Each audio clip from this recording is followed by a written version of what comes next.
அவ்வளோ ஃப்ரெண்ட்ஸ் நம்ம சாட் என்ன பார்க்க போகிறோம் அப்படின்னா அனாயின்ஸ்லாம் படிக்கிற நவம்பர் டிசம்பர் 2025 ஸ்டூடெண்ட்ஸ் உங்களுக்கு வந்து செமஸ்டர் எக்ஸாம் நாளைக்கு இருக்குது. இதில் human values and ethics paper வந்து நாளைக்கு இருக்கும். இந்த கொஷின் வந்து லீக் ஆயிடுச்சா அவுட் ஆயிடுச்சா அப்படின்னு சொல்லிட்டு நிறைய ஸ்டூடெண்ட்ஸ் கேட்டுருக்கீங்க.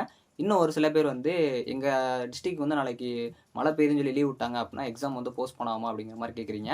அதை பற்றி பார்க்கலாம். ஸோ ஃபஸ்ட்டு வந்து கொஷின் வந்து அவுட் ஆயிடுச்சா லீக் ஆயிடுச்சா அப்படின்னு சொல்லிட்டு நிறைய பேர் வந்து ஃபேக்காக வந்து ஃபஸ்ட்டு ஸ்ப்ரெட் பண்ணுறதை நிப்பாட்டுங்க. ஏன்னா வந்து போன டைம் நவம்பர் டிசம்பர் 2024 இந்த மாதிரி வந்து ஹியூமன் வேல்யூஸ் அண்ட் எத்திக்ஸ் இதே சேம் கொஸ்டினை தான் வந்து பார்த்தீங்க அப்படின்னா அட்டானமஸ் கொஸ்டின் ஒன்று அவுட் பண்ணிட்டு இது அவுட் ஆயிடுச்சுன்னு சொல்லிட்டு ஸ்டூடெண்ட்ஸ் நிறைய பேர் அதை படிச்சுட்டு இருந்தாங்க. படிச்சுட்டு எக்ஸாம்கள்லையும் போய் பார்க்குறாங்க, கொஸ்டினை பார்க்குறப்போ வேறு கொஸ்டின். ஸோ அதனால் இந்த டைம் அந்த தப்பை யாரும் பண்ணாங்க. அது ஒரு மாடல் கொஸ்டினாக பாருங்கள். அந்த கொஸ்டினை படிக்கவே வேணாம் அப்படிங்கிறதே கிடையாது. நமக்கு இப்போதைக்கு எந்த ஒரு கொஸ்டின் கிடச்சாலும் யூனிவர்சிட்டி நடத்துறதுக்கு முன்னாடி சிம்பிளாக கிடைக்கிற எல்லா கொஸ்டினுமே வந்து அதை நம்ம ஒரு மாடலாக பார்த்துக்கலாம். ஏன்னா அது கேட்க மாட்டாங்கன்னு கிடையாது. ரெண்டு கொஸ்டின் கூட வரலாம். ஏன்னா அது ஒரு கொஸ்டின் தான். அது எங்கே நடந்திருக்கு அப்படின்னா அட்டானமஸ் காலேஜில் நடந்த கொஸ்டின். இப்போ நிறைய பேருக்கு வந்து இது ஃபேக்னு எப்படி கண்டுபிடிக்கிறது அப்படின்னு கேட்டிங்கன்னா இதை நீங்களே கண்டுபிடிக்கலாம். இனிமேல் இப்படி டவுட் ஆச்சுன்னா கண்டிப்பாக நீங்களே கண்டுபிடிச்சிருங்க. அதுக்கு ஒரு சிலது சொல்கிறேன், அதை நீங்கள் பார்த்தீங்கனாலே தெரிஞ்சிடும். ஃபஸ்ட்டு ஒரிஜினல் கொஸ்டினில் எப்பயுமே வந்து எல்லா டிபார்ட்மெண்ட்ஸ்க்கு வருது அப்படின்னா அதை காமன் டு ஆல் பிரான்ச்சஸ் தான் போட்டிருப்பாங்க. ஆனால் நீங்கள் இதில் பார்த்தீங்க அப்படின்னா வளவலன்னு கொடுத்துருப்பாங்க. ஒரு சில டைம் வந்து ஒரு சில கொஸ்டினில் வந்து மென்ஷன் பண்ணி கொடுத்துருப்பாங்க இந்த டிபார்ட்மெண்ட்ஸ்க்குலாம் அப்படின்னு சொல்லிட்டு. ஏன்னா வந்து எல்லா டிபார்ட்மெண்ட்ஸ்க்கும் அது சம்டைம்ஸ் அந்த பேப்பர் இல்லை அப்படின்னா அதை ஃபுல்லாக மென்ஷன் பண்ணாமல் ஒவ்வொரு டிபார்ட்மெண்ட்டாக மென்ஷன் பண்ணியிருப்பாங்க.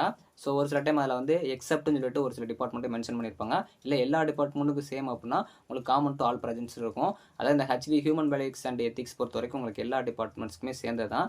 ரெண்டாவது வந்து உங்களுக்கு சப்ஜெக்ட் கோடு பொறுத்த வரைக்கும் ரைட் சைடு கீழே இருக்கும். ஆனால் இந்த கொஸ்டின் வந்து உங்களுக்கு பார்த்தீங்க அப்படின்னா இது இருக்கும். ஏன்னா இது ஒரு அட்டானமஸ் காலேஜ் கொஸ்டின். ஸோ அதுக்கப்புறம் உங்களுக்கு பேஜ் நம்பருமே வந்து யூனிவர்சிட்டி கொஸ்டினில் சென்டரில் இருக்கும். இது வந்து லெஃப்ட் சைடில் நம்ம நார்மலாக வேரில் பிரிண்ட் பண்ண மாதிரி இருந்துச்சு.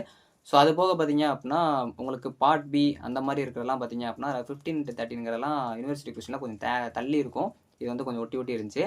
ஸோ இது அட்டானமஸ் கொஸ்டின் தான். ஸோ இது ஒரு மாடலை பார்த்துக்கோங்க. ஸோ நெக்ஸ்ட்டு வந்து நிறைய பேர் எங்கள் டிஸ்ட்ரிக் வந்து மழை பெஞ்சிச்சு அப்படின்னா லீவ் விட்ருவாங்களா, அதாவது போஸ்ட் பண்ணாமல் கேட்டிங்கன்னா உங்கள் டிஸ்ட்ரிக்கு ரொம்ப ஒரு பெரிய மழையாக பெய்யுது அப்படின்னா உங்கள் காலேஜுக்கு கண்டிப்பாக லீவ் வேணுங்கிற ஒரு சுச்சுவேஷன் வந்துச்சு அப்படின்னா உங்களோட டிஸ்ட்ரிக்கு பார்த்தீங்க அப்படின்னா உங்கள் ஜோனில் இருக்கிற எக்ஸாம் மட்டும் போஸ்ட் பண்ணாவும் டோட்டலெலாம் போஸ்ட் பண்ணாது.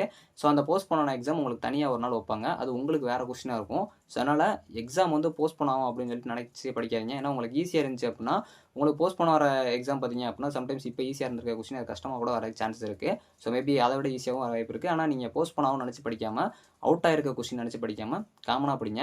கொஸ்டின் எப்பயுமே அவுட் ஆகாது. அவுட் ஆனாலும் அதை ஷேர் பண்ணிங்க அப்படின்னா அது தப்பாயிரும். ஸோ அதனால் நீங்கள் எப்பயும் படிக்கிறதா கான்ஃபிடென்ட்டாக படிங்க. அதை மாடலுக்கு மட்டும் வச்சு படிங்க. போன டைம் அவுட் ஆன அதே மாதிரி இந்த டைம் வந்து ஹியூமன் வேல்யூஸ் அண்ட் எத்திக்ஸ் தான் வந்து நிறைய பேர் ஸ்ப்ரெட் பண்ணிட்டு இருக்கீங்க. அப்படி பண்ணாங்க. ஸோ தேங்க்ஸ் ஃபார் வாட்சிங்.